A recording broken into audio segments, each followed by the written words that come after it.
En tout cas, quoi qu'il en soit, ne loupez surtout pas l'émission d'aujourd'hui avec l'historien israélien Shlomo Sand, où alors ne manquez pas, en tout cas, de la réécouter sur franceinter.com ou sur laba.org, parce que le livre de Shlomo Sand dont nous allons parler est un événement. Depuis des semaines, c'est un best-seller en Israël, où il suscite un débat passionné, et le livre sort en français cette semaine.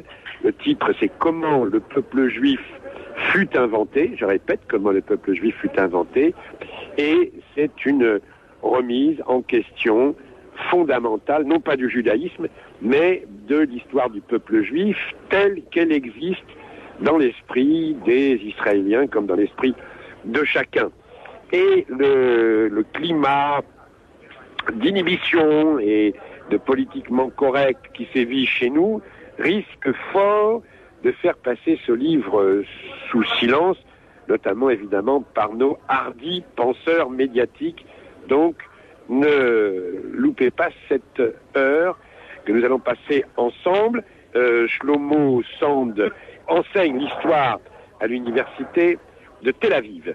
Shlomo Sand, je suis très content de vous rencontrer parce que on a l'impression un peu en France que notre espace intellectuel, médiatique se réduit, que la contestation se réduit à un conflit entre les bonnets blancs et les blancs bonnets. Et là, on a un livre sous les yeux, Comment le peuple juif fut inventé, qui tout d'un coup élargit cet espace qui est en train de se réduire et qui amène de l'audace, de la contestation, et ça me semble nécessaire. Alors évidemment, on va parler du titre, mais d'abord on va parler un peu de vous. Vous êtes historien, vous êtes israélien, vous nous connaissez bien, vous avez vécu en France, je crois, vous avez fait... Oui, j'ai terminé mes études de doctorat à l'école des hautes études en sciences sociales, à Paris. Oui. Et voilà, j'ai certains côtés un peu français. Alors vous commencez un livre avec un titre pareil, Comment le peuple juif fut inventé, et vous parlez de vous. Vous dites, voilà qui je suis là, à travers une succession de portraits de personnages comme ça. On voilà un autre, et tout ça, ça s'emboîte pour dire un peu d'où vous venez. Et oui, c'est-à-dire j'essaie de ne pas parler directement sur moi parce que ça peut être ennuyeux, mais je parle sur le monde qui m'a entouré, c'est-à-dire dans ma propre biographie, et aussi j'essaie de donner raison à le discours historique qui va venir après. C'est-à-dire j'essaie d'écrire de où je parle. C'était important pour moi expliquer, c'est-à-dire découvrir les cartes avant d'entrer en vif du sujet, dire voilà, je parle de cette place-là. Je suis d'origine juive, je suis israélien, et mes parents sont venus de l'Europe, et voilà, j'ai raconté. Quand j'ai grandi, j'ai raconté, comme on dit, les autochtones, c'est-à-dire les Arabes. Et après, j'ai raconté aussi des Juifs français. Tout ça, j'essaie, avec des petites anecdotes, d'écrire dans le préface des livres. Oui. Alors, le livre est sorti il y a quelques mois déjà en Israël. Oui. En hébreu. 7-8 mois, oui. 7-8 mois. Et c'est un best-seller, c'est un succès. Oui, c'est une surprise. Oui. Ça vous surprend ? Oui, beaucoup, parce que j'imagine que j'ai beaucoup de fautes dans le livre, parce que c'est le sujet tellement large, mais les plus grandes fautes que j'ai commises en début, que j'ai dit que je crois qu'il y aura très peu de gens qui vont les lire. Parce que le sujet est tellement controversé, pas facile, mettre cette question, comment on a fait inventer le peuple juif. Donc je pensais qu'en Israël, la réaction sera complètement négative, il y aura très peu de lire, et voilà, 19 semaines, un best-seller en Israël, vraiment une surprise.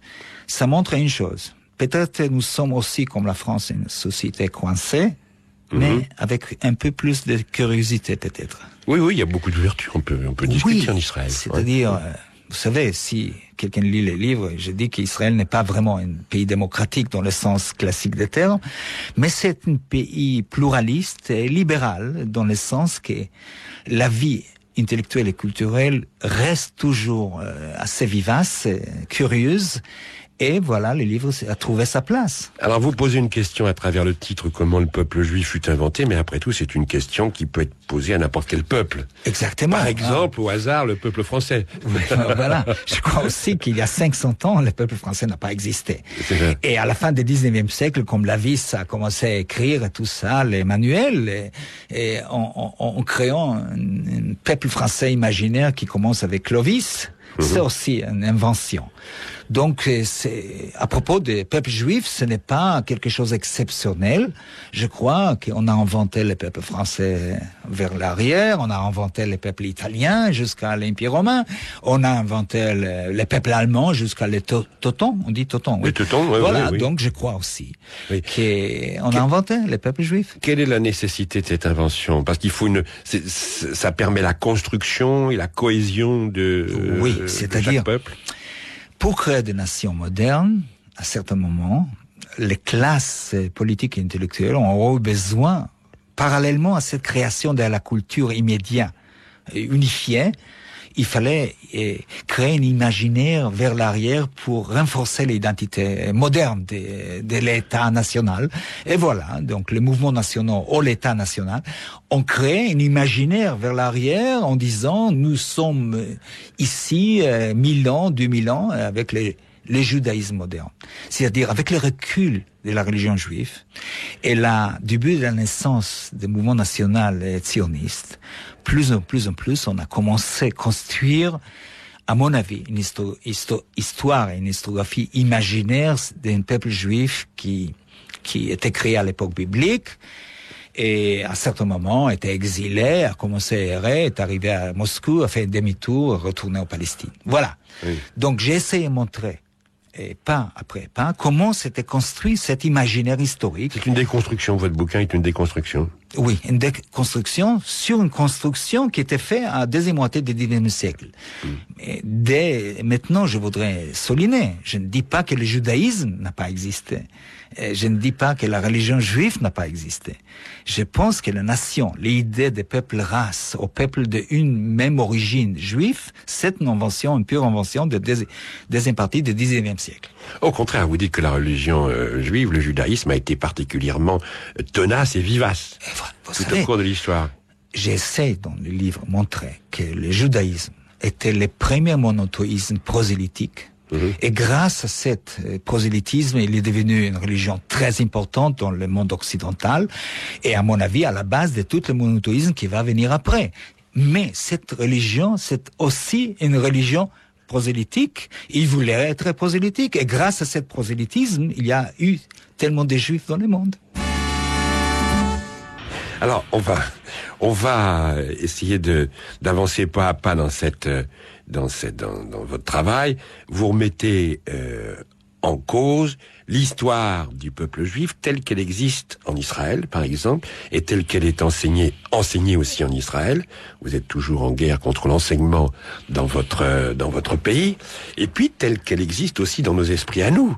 C'est-à-dire moi je suis sûr que depuis longtemps, pas depuis toujours, mais depuis longtemps, que voilà, les Juifs ont été chassés de leur terre et qu'ils ont erré, le Juif errant, et puis ils sont montés à travers la Russie, et puis jusqu'en Pologne, en Allemagne, en France, etc. D'une part, et d'autre part, ils sont passés par l'Afrique du Nord, le Maghreb, jusqu'à l'Espagne, en refluant, etc. Toujours en voyage. On a les Ashkénazes, on a les Séfarades, et puis il se trouve certains qui étaient, je sais plus très bien pourquoi, parce que je connais pas cette histoire par cœur, mais enfin, les uns en Irak, les autres dans le Yémen, les autres en Afrique, etc.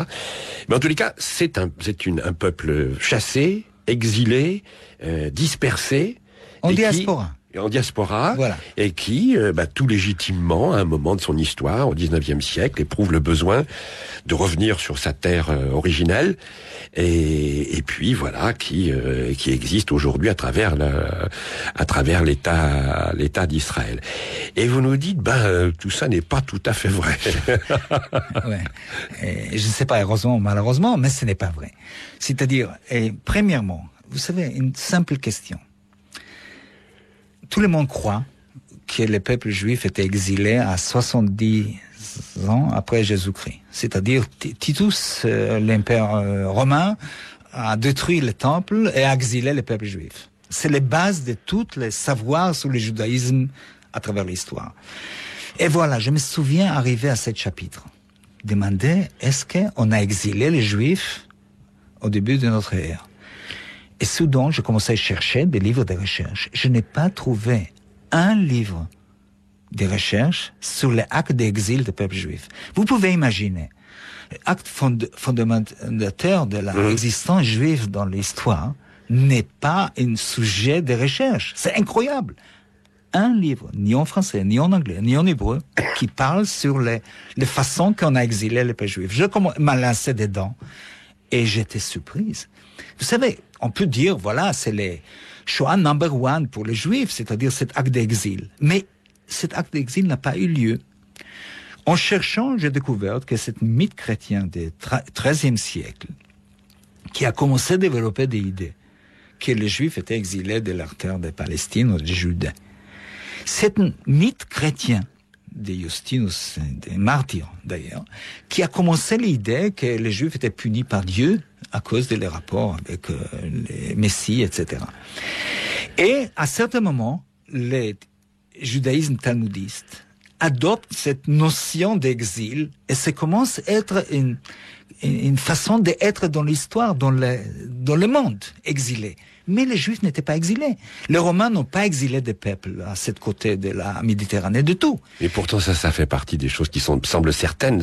Oui, mais moi-même, il y a 4-5 ans, je crus toujours que les peuples juifs étaient exilés, mais les Romains n'ont pas eu de moyens de transport d'exiler un peuple entier. C'est une légende qui était adoptée, était ancrée dans l'histoire. Et à l'époque moderne, c'était justement la justification des retours des Juifs en terre de Palestine. Maintenant, l'exil n'a pas eu lieu. Même pas une émigration massive des Juifs hors de Palestine. Même pas ça. Donc il y a deux questions qui ont de rapport. De où viennent les Juifs et qu'est-ce que sont devenus les habitants de Palestine s'ils n'étaient pas exilés. Et voilà une autre surprise. Je fuis comme ça dans les livres des premiers sionistes comme Ben Gurion, comme Ben Tzvi. Ben Tzvi, c'était le deuxième président de l'État d'Israël. Ben Gurion était le chef d'État. Jusqu'à 1929, dans leurs écrits, les vrais héritiers des anciens juifs de l'époque antique, c'est les Palestiniens.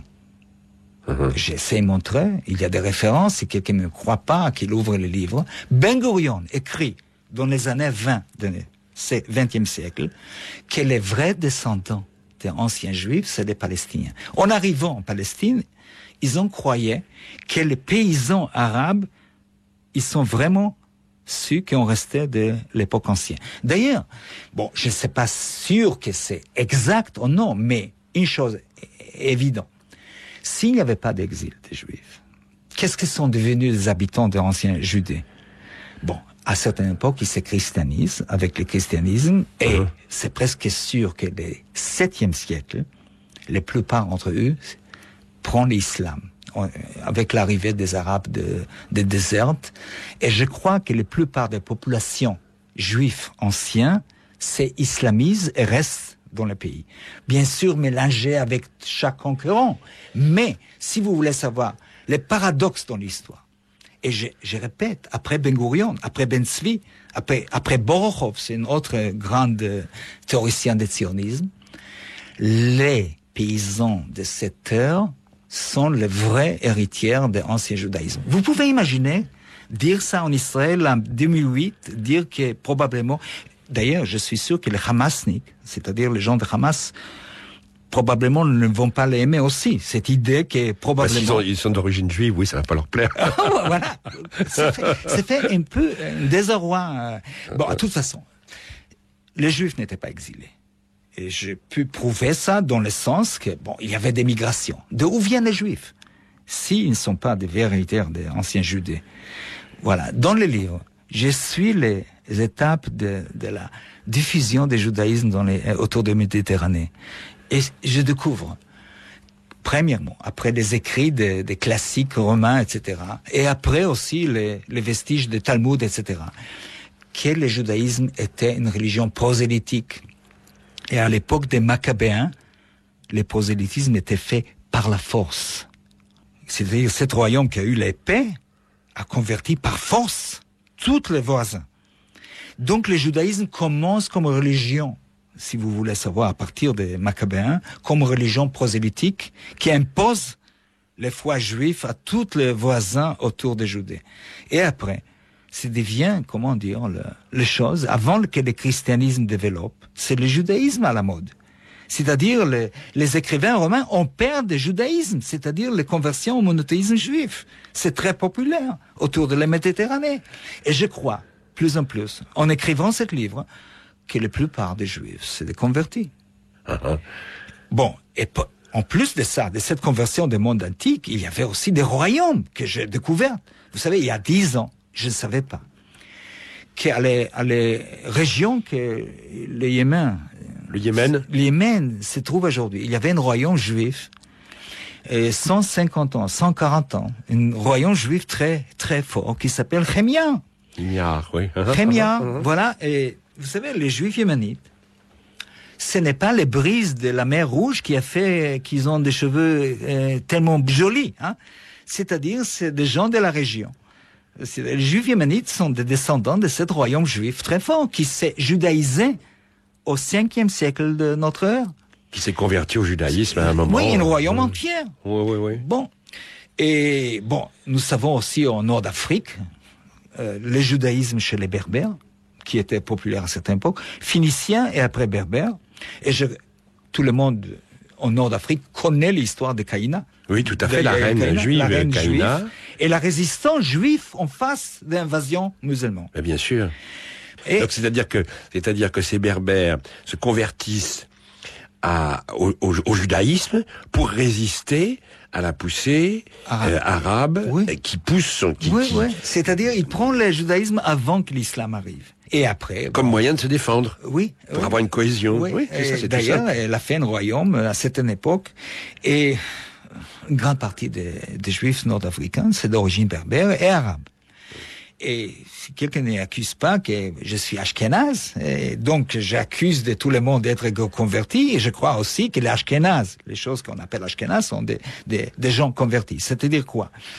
Oui, sinon on va voir les séfarades sur le dos. Alors. Oui, exactement. Donc j'ai dit ouvertement, ce n'est pas seulement les séfarades, c'est aussi l'ashkénaze. D'ailleurs, les séfarades ne sont pas séfarades, les ashkénazes ne sont pas ashkénazes, parce que les juifs qu'on appelle séfarades sont la plupart des nord d'Afrique, pas des séfarades, et les juifs qu'on appelle ashkénazes, comme moi-même, ne sont pas des ashkénazes. Ashkénazes, c'est l'allemand. Et les juifs de l'Europe de l'Est, que les juifs allemands, autrefois, on l'appelle Ostjuden, les juifs de l'Est, et sont, à mon avis, c'est-à-dire cette présence massive démographique des juifs ashkénazes, des juifs de l'Europe de l'Est, vient des conversions massives à l'époque du 8e, 9e siècle. Nous connaissons déjà aujourd'hui plus en plus sur les royaumes des Khazars. Nous savons que beaucoup de Khazars et beaucoup de Slaves s'est convertis au judaïsme. C'est-à-dire il y avait un royaume au 9e siècle, juif, entre les mers Caspiennes et les mers Rouges, que la frontière était beaucoup plus grande que Judée, beaucoup plus grande que l'époque biblique, un grand royaume qui se judaïsait au 9e siècle, la plupart d'ailleurs, et qui ont résisté au moins 200 ans. Et je crois que les plupart... des Mongols? Et les Mongols le poussaient après plus en plus vers l'Europe de l'Est. Et cet événement peut expliquer pourquoi, au début du XXe siècle, il y avait tellement de millions de Juifs à l'Europe de l'Est. De où ils sont venus? Ce n'est pas possible qu'ils sont venus d'Allemagne. Donc, à mon avis, les présents Juifs, en arrivant à la modernité, les présents Juifs, contrairement à tous les imaginaires que nous avons comme peuple race qui a erré pendant 2000 ans, je crois que cette vivacité de cette religion, avec cette force, ce désir de convertir, qui a fait qu'il y avait tellement de Juifs à l'Est et à l'Ouest. Et les parts de ces Juifs qui ont quitté les Palestines autrefois est minime. C'est-à-dire, à mon avis, Hitler a eu tort. Hitler a eu tort en pensant que les Juifs c'est une race. Il s'est trompé complètement. Il s'est complètement. Et malheureusement, il y a encore des Juifs en Israël et en France et ailleurs qui pensent toujours que les Juifs, c'est une peuple race, avec une origine. Et vous savez, malheureusement, il y a beaucoup de chercheurs qui cherchent aujourd'hui, pas des sans juifs, parce que c'est idiot, mais des jeunes juifs. Jeunes, on dit en français jeunes. ADN. ADN. ADN, ils cherchent ADN. Les gènes. Gènes. Pardon, le gène juif. Oui, il y a des laboratoires qui cherchent les gènes juifs. Et ça, c'est, à mon avis, très triste pour prouver une identité commune.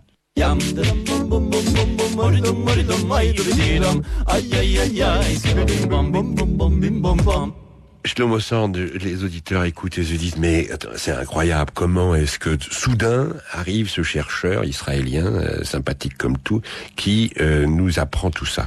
Est-ce qu'il y a des antécédents? Vous n'allez pas nous faire croire, vous êtes le premier à mettre le doigt sur toutes ces histoires-là. Il y a des précédents, il y a des chercheurs qui vous ont précédé, que vous suivez. Enfin, vous n'êtes pas le premier à découvrir tout ça. Pas seulement ça, je vais aller plus loin. Pas à cause des modesties, mais à cause de la recherche d'honnêteté. Je ne dévoile pas rien de tout nouveau dans les livres. Je prends un certain savoir, je l'organise différemment. Vous savez que parfois, je suis allé spécialiste de l'Antiquité, spécialiste de l'Europe de l'Est, poser des questions, etc. Rien de nouveau dans mon livre. Une chose je faisais. J'organisais différemment le savoir. Et à propos de la question, est-ce qu'il y avait des précédents? Oui, nous savons qu'un homme comme Arthur Koestler, par exemple, qui était un écrivain, Arthur Koestler, oui. Qui a tombé sur l'histoire de Khazar par hasard, lui qui était autrefois un sioniste, a tombé sur ça. C'était d'origine juive hongroise, s'est intéressé à ses origines, et il a publié ce livre qui vient d'être, je crois, retraduit en français, le 13e tribu. Et voilà, donc je n'ai pas dévoilé rien du tout de nouveau. J'ai organisé différemment le savoir. Et parfois, vous savez, vous changez le rapport entre des détails et les images est complètement différent. Donc, oui, il y avait beaucoup de chercheurs avant moi. Et en plus, je crois que l'historiographie sioniste, il y a 60 ans, a eu moins peur de dire, voilà, notre origine est khazare, notre origine est slave, notre origine est berbère. Avant 67, l'historiographie sioniste craignait moins pour la justification de l'existence, de notre existence au Proche-Orient. Donc, ils étaient beaucoup plus généreux en face de ces matériaux qui montrent que le judaïsme était une religion prosélytiste et la plupart des juifs, leur origine était différente que la plupart des gens pensent aujourd'hui. Donc, franchement, rien de nouveau dans les livres. À une chose, le savoir est organisé différemment. Je essaie de faire de façon la plus rationnelle, mais cette savoir organisé différemment fait un éclat. C'est-à-dire, les gens sont mal à l'aise avec ça. Vous évoquez l'archéologie aussi, qui vient corroborer vos découvertes. Oui, c'est-à-dire l'archéologie israélienne, surtout à partir des années 80-90. D'ailleurs, je m'occupe de ça dans le premier chapitre. D'ailleurs, c'est le point de départ. Moi, je me souviens être à l'université, écouter il y a 15 ans, une conférence de la part d'un archéologue qui me dit que la sortie d'Égypte jamais n'a pas eu lieu. Mais l'archéologie, dans l'année 90, commence à dévoiler et contredire la plupart des choses dans la Bible. C'est-à-dire, la Bible, qui est une grande œuvre théologique, est devenue, au deuxième moitié du XIXe siècle, un livre d'histoire. Moi, j'ai essayé de contribuer à rendre les livres son gloire théologique et réduire ses côtés pseudo-historiques. Sa valeur historique, oui. Je crois que la Bible n'est pas un livre d'histoire, c'est un grand livre littéraire, un grand livre poétique, un grand livre théologique, mais pas histoire. Au passage, vous dites un truc sur la Bible, c'est que c'est passé de main en main, d'auteur en auteur, au fil du temps, qui ont repris des... Ce n'est pas un livre, c'est une bibliothèque. Une bibliothèque qui a été écrite par tellement d'auteurs différents, avec des goûts différents, avec ceux qui les côtés universalistes les plaisaient beaucoup, à ceux qui, justement, l'ethnocentrisme, la fermeture sur soi-même. Donc, la Bible n'est pas un livre, c'est une bibliothèque, une riche bibliothèque. Il faut prendre les livres des rayons d'histoire et rendre ça dans le rayon.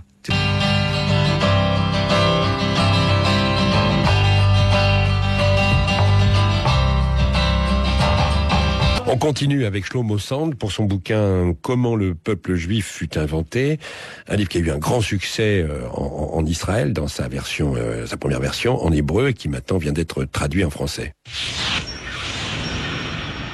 Ensuite, avec le développement du sionisme, on aura toute une série d'historiens sionistes qui baignent dans l'idéologie sioniste et qui iront chercher dans l'histoire les justifications, évidemment, du sionisme. Une chose, c'est-à-dire les justifications qui sont nations, comme la France, comme l'Allemagne.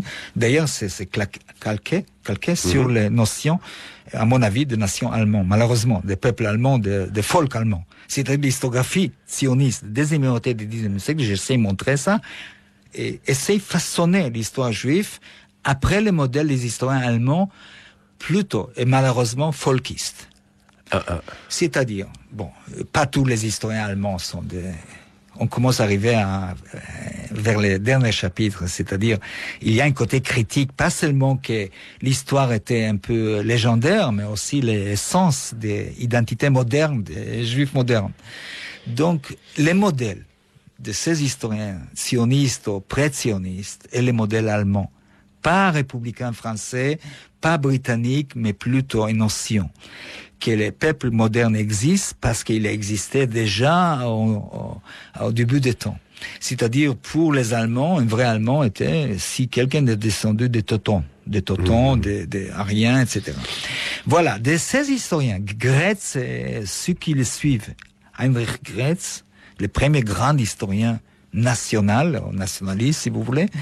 Bon, le modèle est une ethnos, j'appelle ça ethnos, c'est-à-dire quelque chose qui est à la fois biologique un peu, c'est-à-dire il y a une origine commune.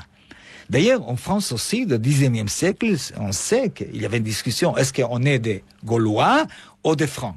Vous savez, bon, il y avait à un certain moment, on a cru que tous les Français sont des descendants des Gaulois. C'était très populaire, hein. Nous sommes des Gaulois, hein. Jusqu'à le XXe siècle, des lycéens, on lisait nos ancêtres les Gaulois. Nos ancêtres les Gaulois. Voilà. Oui. Je crois que moins ou moins de Français croient que leurs ancêtres étaient les Gaulois. Malheureusement, beaucoup de Juifs et beaucoup d'Israéliens croient que leurs ancêtres étaient les Hébreux. Bon, mon livre essaie de montrer que exactement que les Gaulois n'est pas des vrais ancêtres des Français d'aujourd'hui. Les Hébreux, les anciens juifs ou judiens ne sont pas leurs vrais ancêtres.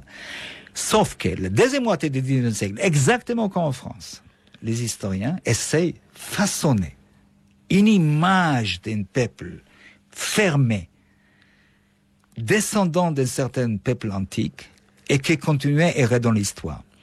Et voilà, c'est ça que je commence à critiquer plus en plus les notions de bâtir une nation juive moderne sur les bases, j'appelle ça ethnobiologique ou ethno-religieux, qui plus en plus prend les critères de nations de l'Europe de l'Est et de Centre-Europe et pas l'Europe de l'Ouest.